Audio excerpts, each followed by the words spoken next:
Assalamu alaikum wa rahmatullahi wa barakatuh. Alhamdulillah wassalatu wassalamu ala rasulillah wa ala alihi wa sahbihi wa mawala, amma ba'd. Bado tupo katika mfululizo wa visa katika Al-Quran Al-Karim, na leo biidhnillahi ta'ala tunaangazia uzawa wa Nabiyullahi Isa alayhi salam kama ulivyokuja katika suratu Ali Imran, vile vile katika suratu Maryam.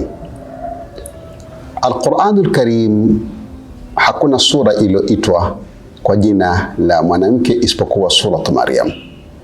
Na hapa kuna funzo la haraka namna Uislamu unavyomheshimu mwanamke, na mfumo huu wa Uislamu pekee ndio utakaomkomboa mwanamke kutokana na makucha na udhalimu anaofanyiwa mwanamke chini ya mfumo wa kidemokrasia wa kisekula. Mwenyezi Mungu Subhanahu wa Ta'ala asema, wadhkur fil kitabi Maryam idh intabadhat min ahliha makanan sharqiyya. Kumbuka ewe Muhammad kisa hiki na umma wako kuhusu habari za Maryam. Habari hizi zipo katika Al-Quran Al-Karim. Idh intabadhat min ahliha makanan sharqiyya, pale alipojitenga na watu wake katika maeneo ya mashariki. Hapa kuna funzo. Idh intabadhat, intibadh ni al-ilqa lughatan, na hapa maana yake ni at-tabaud, yani tabaadat wa infaradat, akajitenga, akakaa faragha. Kwa hakika moja katika funzo ni kuwa tukio litakalokuja kwa Maryam ni tukio kubwa, nalo ni kuzaliwa kwa Isa alayhi salam. Tukio hili Mwenyezi Mungu Subhanahu wa Ta'ala anatuelezea kwamba Maryam alikaa faragha, kwamba faragha siku zote ilikuwa ni da'ab, ni sunna ya watu ambao walilenga kuleta mageuzi. Na tunayaona haya kwa Mtume Muhammad alayhi salatu wassalam, kana yatahannath wa yata'abbad fi ghari Hira, kabla hajapewa wahyi akawa yupo katika faragha katika pango la Hira. Mtume Muhammad alayhi salatu wassalam amezaliwa katika jamii ya washirikina, amezaliwa katika jamii ambayo imesheheni maovu. Sallallahu alaihi wasallam akayaona maovu yale, lakini hakujua njia ya kuleta mageuzi. Allah Subhanahu wa Ta'ala akatakafal, akampa wahi sallallahu alaihi wasallam, na wahi huu wa kwanza ulishukishwa akiwa katika faragha. Iqra bismi rabbika alladhi khalaq, khalaqal insana min alaq. Kwa hivyo moja katika funzo tunaloliona hapa kwa haraka ni kuwa mtu anapokuwa faragha anakuwa na nafasi nzuri ya kuleta mageuzi makubwa, na hivi ndivyo wanaharakati wote ulimwenguni kihistoria walikuwa na wakati wa faragha, kisha baadaye wakarudi kwa umma na kuweza kugeuza jamii.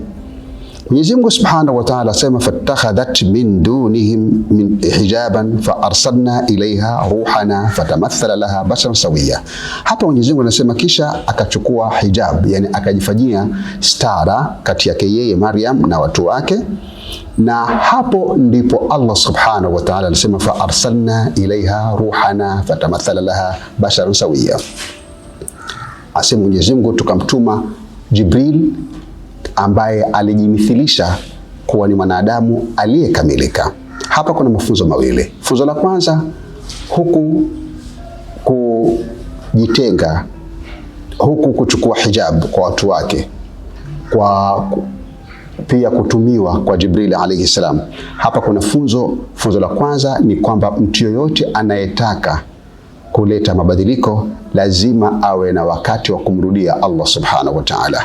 Na Maryam alijitengea wakati wa kumrudia Allah Subhanahu wa Ta'ala katika hali ambayo akidhania kwamba atapata utulivu, na ni kweli alipata utulivu, lakini wakati huo huo Mwenyezi Mungu anasema, fa arsalna ilaiha ruhana, akamtumiliza Jibril alayhi salam.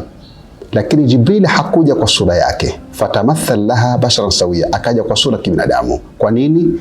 Hapa Mwenyezi Mungu anatupatia funzo kwamba ujumbe unaotaka kuwasilishwa lazima urahisishiwe mazingira. Jibril angekuja kwa sura yake ingekuwa ni vigumu sana kucommunicate, kuwasiliana na nani? Na Maryam.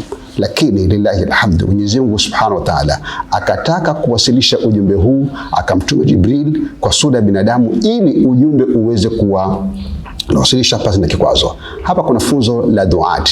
Duat si lazima tu, hawakalifishwi tu kubeba dawa, bali wanakalifishwa pia kuangalia kadri ya akili za wale wanaohutubiwa, khatib an-nas ala qadri uqulihim, lakini vile vile kuondosha kikwazo chochote ambacho kinakwazisha kati yao na kuwasilisha ujumbe wao, lakini vile vile muhimu sana kujenga mazingira rafiki katika kuwalingania watu.